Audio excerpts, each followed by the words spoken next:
So now we will see the van der Waal gas. So actually van der Waal try to modify और correct the ideal gas, क्योंकि उसको साफ साफ दिख रहा था कि आइडियल गैस की जो एजम्पशंस है वो बहुत ज़्यादा आइडियल है। तो रियल लाइफ में तो ऐसा होता नहीं है, बिकॉज तो एजम्पशन तुम देखोगे तो उसमें बोला था कि भाई there is zero volume of the particle, they are point particle, और similarly there is no intermolecular force between the particles of the gas. So the उनका पहला करेक्शन था, so the van der Waals makes correction in the ideal gas. Okay, so first correction was on the pressure. So how the pressure was corrected, pressure of what, the P V equal to n R T जो था, इसमें जो pressure और volume था इन दोनों में उसका correction आता है।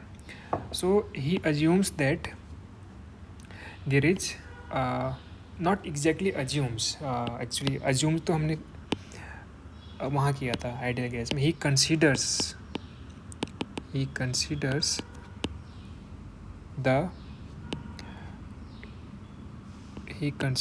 The non zero intermolecular attraction, मतलब जो पार्टिकल्स के बीच में अट्रैक्शन फोर्स होता है दैट इज़ देयर, वो उसको कंसिडर करता है, जो हमने वहाँ पर बिल्कुल नेगलेक्ट कर लिया था। ओके, सो इसके कारण अब हो गया क्या?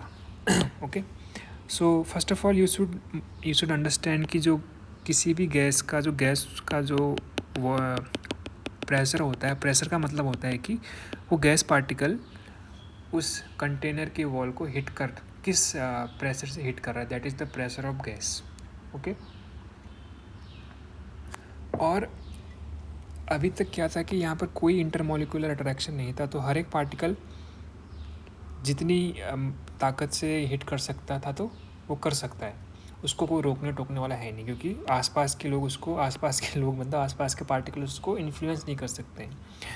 That is the meaning of zero intermolecular attraction force. But अभी क्या है कि जो मान लो ये स्ट्राइकर को इसको हम स्ट्राइकर बोलते हैं, जो स्ट्राइक करने वाला है, इसके जो आसपास के जो नेबरिंग पार्टिकल्स हैं they are going to influence it. Okay, तो इसके कारण जिस इंटेंसिटी से ये पहले हिट कर सकता था वो इंटेंसिटी डिक्रीज हो जाएगी। इंटेंसिटी का मतलब जिस प्रेशर से ये पहले यहाँ पर हिट कर सकता था वो प्रेशर डिक्रीज होगा, राइट? तो ये करेक्शन आएगा यहाँ पर, इसीलिए प्रेशर पर करेक्शन आता है। नाउ हम एक गैस मानते हैं जिस पे के पास n पार्टिकल्स है और उसका वॉल्यूम v है। So interesting thing is that जो पार्टिकल्स एकदम बल्क में होंगे ना, एकदम वॉल्यूम के अंदर होंगे, तो उन पर जो इंटरमोलिकुलर अट्रैक्शन फोर्स होगा वो ऑलमोस्ट जीरो हो जाएगा। ऑलमोस्ट जीरो इसलिए हो जाएगा क्योंकि जो नेट फोर्स है उसके आसपास सारे के सारे पार्टिकल्स एकदम सिमेट्रिक वे में होंगे, तो उसको जो अट्रैक्ट कर रहे होंगे वो अपनी तरफ, वो they will automatically cancel out. But जो पार्टिकल्स थोड़ा बहुत ये वॉल्स के आसपास होंगे ना, उन पर मान लो कोई पार्टिकल मैं यहाँ पर लेता हूँ, तो इसकी यहाँ इस साइड तो कोई पार्टिकल है नहीं, ओनली इस साइड पार्टिकल्स है, तो ये पार्टिकल्स इसको अपनी तरफ अट्रैक्ट करेंगे, तो इसको ऐसे कोई फोर्स लगेगा, it will experience N attraction force towards the bulk of the volume. तो इसी अट्रैक्शन फोर्स के कारण ये पूरी तरीके से वहाँ पर अपना प्रेशर नहीं डाल पाएगा, तो वो प्रेशर का करेक्शन आएगा। Okay, so molecule in the bulk experience no net molecular force, molecules closer to the wall will experience some force due to the intermolecular attraction by neighboring force. Okay, so इतना तुझे शायद clear होना चाहिए बात। Now after this we want to see कि वो कितना change आता है प्रेशर में। Okay, so this is pressure observed, जो हम वास्तव में एक्सपेरिमेंटली ऑब्जर्व करेंगे। वो रियल प्रेशर मतलब जो आइडियल गैस के केस में हो सकता था, इसको रियल की जगह पे आइडियल लिख लें यहाँ पे, जो आइडियल गैस के केस में हो सकता था वो माइनस समथिंग होगा, उसको मैंने डेल्टा पी बोल दिया। तो पी रियल जो आइडियल गैस का था, ठीक है, P ideal that is now P observed plus delta P. Now we want to find out delta P. So जो ये डेल्टा पी होगा ये proportional to number density square होगा, that n upon v is number density, that is small n equal to n by v square like this। और जब हम ये proportionality sign को हटाएंगे, ये we are giving some constant a prime, तो ये इक्वेशन क्या बन जाएगी, ऐसे बन जाएगी। Okay, this thing p ideal. अब नाउ क्वेश्चन कम्स कि यार ये इसके स्क्वायर के प्रोपोर्शनल क्यों हो रहा है? बिकॉज अगर तू देखेगा कि प्रेशर क्या है, pressure is number of particles into it is like number of particles into heat momentum transfer of each particle. Okay, I think you understand what I am saying. ये जो है, और इसको ऐसे बोल सकते हैं कि प्रेशर इज इक्वल टू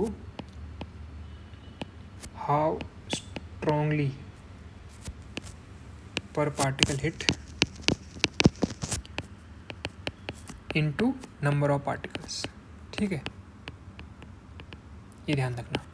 अब क्या है कि जो स्ट्रॉन्गनेस थी, जितना स्ट्रॉन्गली वो हिट कर सकता था, वो डिक्रीज होगी proportional to the number of particles around that striker.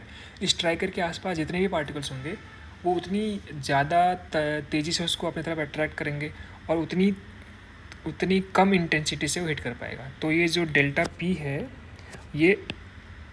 ये जो एन पहला प्रोपोर्शनलिटी आ रहा है वो यहाँ से आ रहा है और दूसरा एन यहाँ से आ रहा है, क्योंकि जो नंबर ऑफ पार्टिकल्स हिट करेंगे वो भी तो एन ही है ऑलमोस्ट. वो they are also approximately N. तो इसीलिए एन स्क्वायर. फाइन. ऐसे समझ इसको कि एक पार्टिकल की जो पावर थी वो n times proportional to m times decrease करती गई है और there are n particles to collide with the wall. तो अगर एक पार्टिकल की n टाइम्स होगी तो n पार्टिकल्स की n स्क्वायर टाइम हो जाएगी. मतलब जब मैं n पार्टिकल बोल रहा हूँ तो वो n number of particle per unit volume है, तो इसलिए मैं उसको n ही बोल रहा हूँ यहाँ पर. तो that's why this is n square.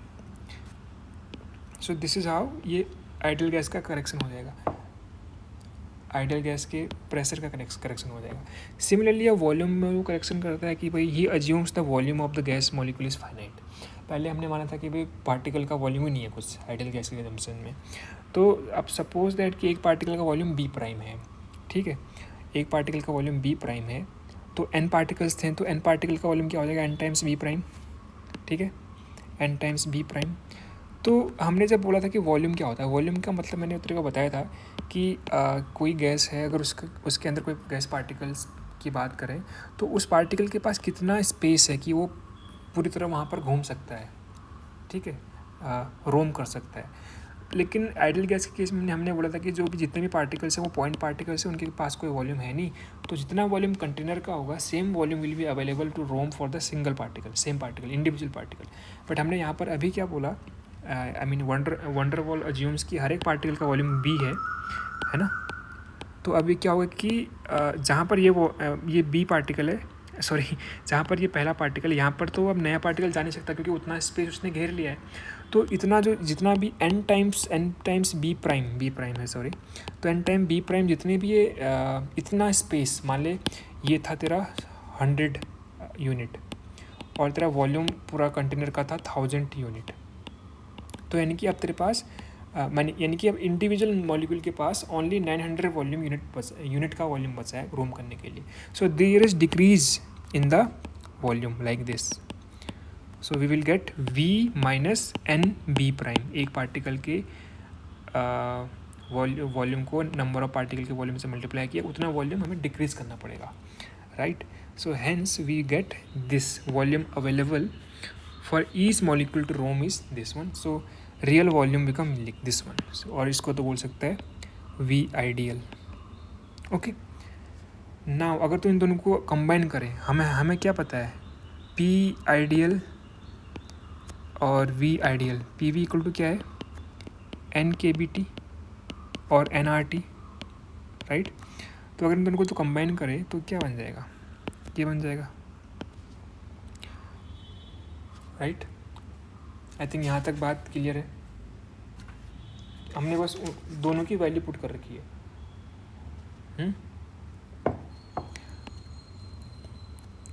Let's write it NRT. तो अभी इसको ऐसे नहीं करते हैं. अब मैं यहाँ से KBT मत लिखा अभी, इससे तो कन्फ्यूज हो जाएगा अभी. So just write PV equal to NRT. Sorry for that. start with PB equal to nRT, and take A prime n square equal to, it's like take A prime equals A n square upon V square and B prime equals NB by N. ठीक है, तो ये क्या बन जाएगा तेरा P minus A n square upon V square times V minus N B, sorry ये plus होगा, प्लस, ये मिस्टेक है, ये प्लस है, equals nRT.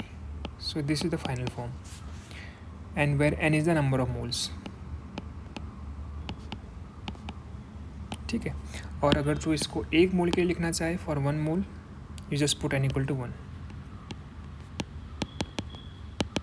It will become P times A upon V square into V minus B equals RT. Okay. So these A and B can be determined, but we are not going for there. ये particle की और gas उनके size पे depend करता है और attraction force पे depend करता है, that is there, but this is our final equation of van der Waals. Right, now we want to see कि ये अगर कोई गैस है जो वंडर वॉल इक्वेशन को फॉलो कर रही है for particular reason.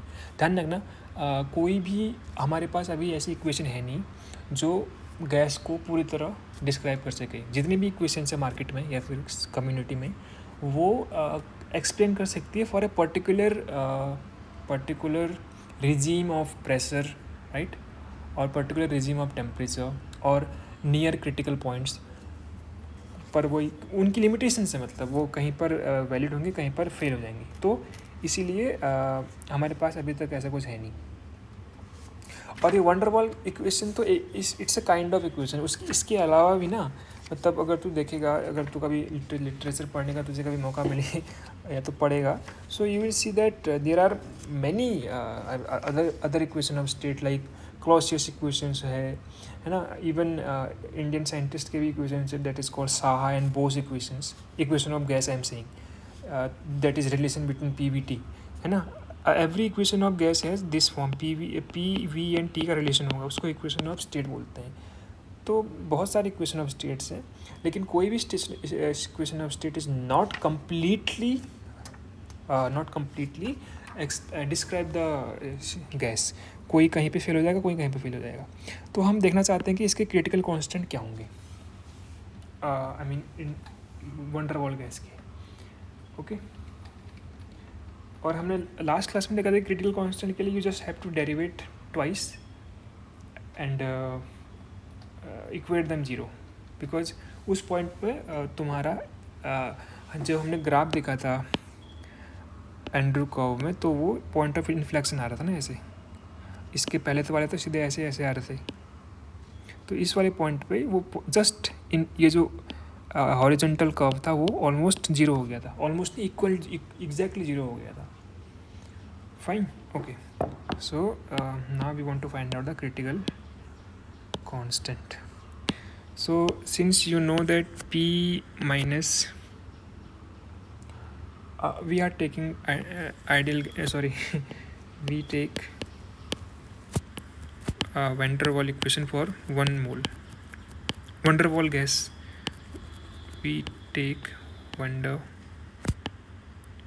Waal gas for 1 mole gas with 1 mole.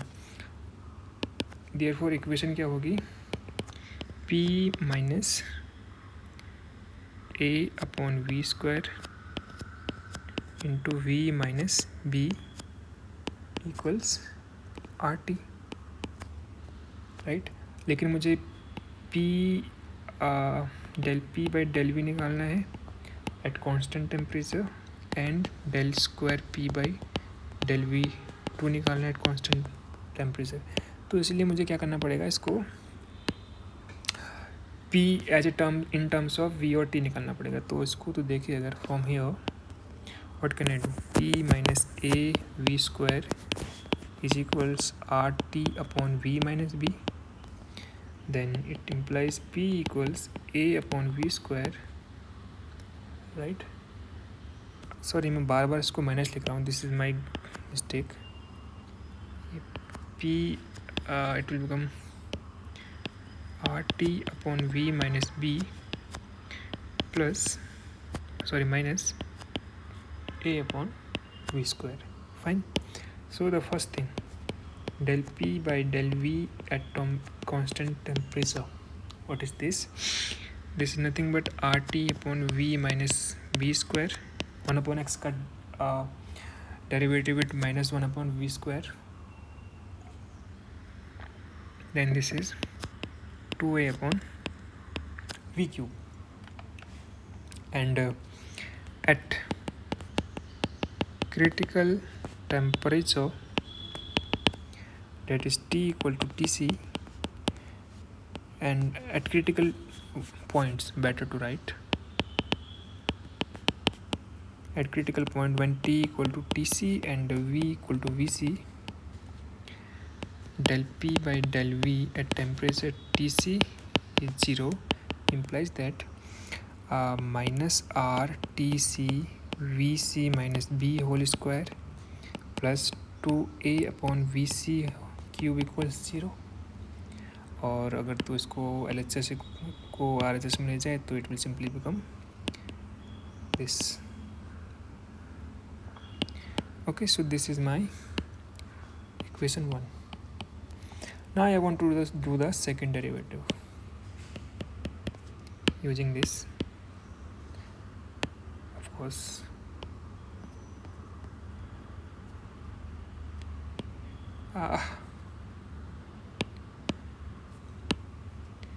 Since then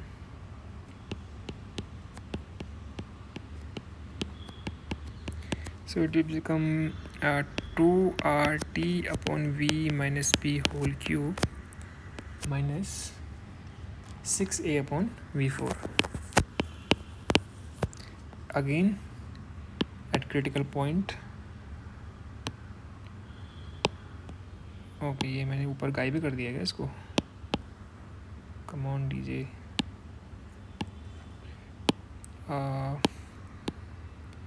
ये मैंने गायब कर दिया था, इसको गायब नहीं कर सकते और इसको नीचे ला सकते हैं.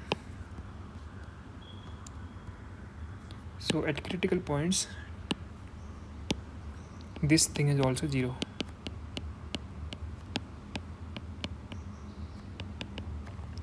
So if you do this, so what you will get 2RTC upon VC minus B whole cube is equal to 6A upon VC4, right? This is equation number 2. Divide 1 and 2. So what is 1? This is 1. This is maths bro, complete maths, no physics.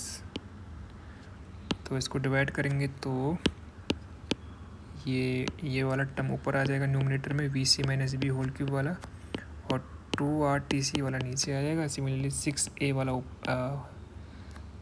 वाला नीचे and VC4 वाला ऊपर. सो RTC gone and this power 2 this will gone, so this is nothing but A and AN is gone. 1 upon 3 VC, and if you solve for VC, therefore VC by 2 minus VC by 3 equal to B by 2, that is VC by 6 equals B by 2, implies that VC equal to 3B. So this is the critical volume. And now using any of these equations, like by 1 or 2, by 1, okay, put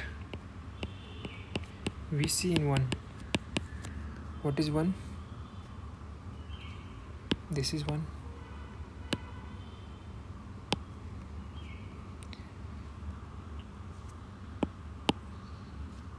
So if you put the value of VC here, so So you'll get RTC upon 3b minus b is 2b, 2b square is 4b square, 2a, 3b cube, that is 27 by b cube. Therefore b square and b will cancel out. So TC is nothing but 8 upon 27 r by b. R by b? Not, where is the r? A upon RB, like this, है ना? And for PC,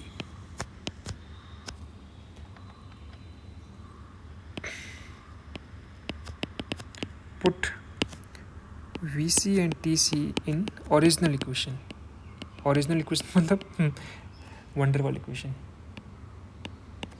ये हमने जहाँ से derivative किया था, this one, equation star बोलते हैं इसको.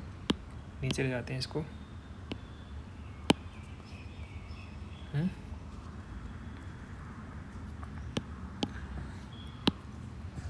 So PC, TC, VC, VC.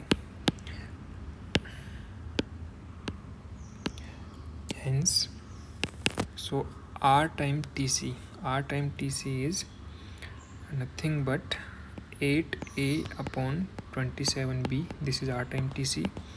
Divided by VC by B. VC is 3B, so it will become 2B minus A upon VC square, that is 9B square, है ना? Okay. Therefore, this 2 and 4 will 8 will cancel by 4. 8A upon 27B square minus 9B square. So PC equal to 4 by 27 minus 1 upon 9 A upon B square. Therefore PC equals 1 upon 27. Yes. So A upon 27 B square. So this is how you have found all the critical constant. PC, this is PC, this is your TC, and this is your this thing, VC. Okay. And one more important thing comes from here, that is PC VC upon TC. RTC is 3 by 8. You can put it down and check it out कि ये वापस आ रहा है नहीं आ रहा है. Okay. Fine. These are the required critical constant. So apart from this, what I feel,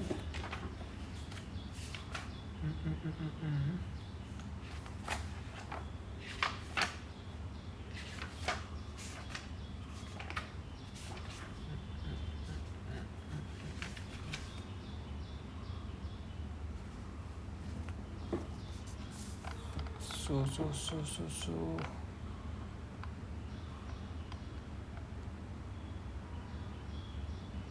yeah, it's okay. We can stop here.